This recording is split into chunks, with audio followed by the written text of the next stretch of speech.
Na imensidão das águas amazônicas, uma embarcação na Baía de Caxiuanã. De longe, um navio típico da região.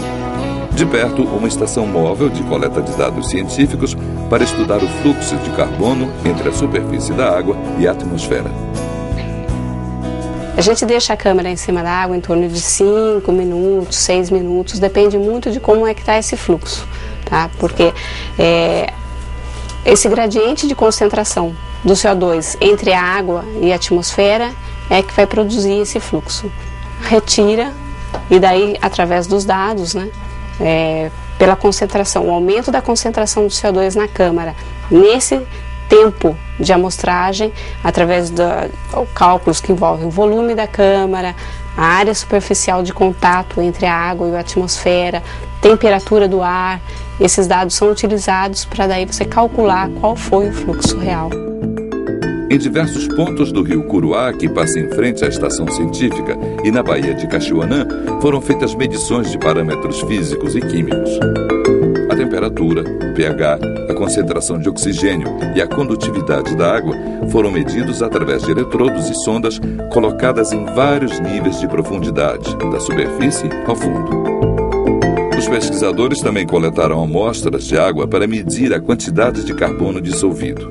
Estudos biogeoquímicos serão realizados em laboratório para quantificar os níveis de carbono orgânico, inorgânico, particulado e dissolvido que ocorrem nos sistemas aquáticos desta região. Na proa do navio, um mastro com um sistema integrado de equipamentos para medições de fluxo de carbono acima do nível da água. Um estudo que afere também a influência da floresta e do meio ambiente na emissão dos gases. O diferencial desse sistema é que ele tem a capacidade de locomoção e medir em locais que seria difícil medição e também fazer medidas em movimento, né? Para isso, nós montamos na ponta dessa estrutura um anemômetro sônico na ponta. Ao lado dele, do lado esquerdo, nós temos um IRGA que mede a concentração de CO2 e vapor de água, um sensor de radiação de onda longa e de onda curta, temperatura do ar, umidade do ar, pressão atmosférica. E por ser um sistema que está em movimento, nós colocamos junto desse sistema um sensor inercial que mede o quanto que o barco vibra e o quanto que ele se movimenta nos 3 eixos, e um GPS para determinar a velocidade de deslocamento do barco, né? Essas medidas que estão sendo efetuadas acima d'água, elas são inéditas, elas não foram realizadas, não tinham sido realizadas ainda no âmbito dos procedimentos da Amazônia, né? Uma delas é a medida fixa de fluxos pelo método de covariâncias, tá?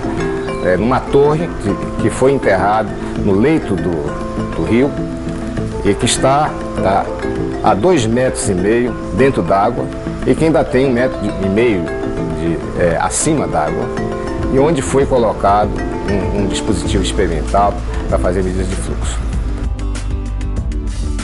Atravessando a Baía, o rio Curuá. Na margem esquerda, a Estação Científica Ferreira Pena.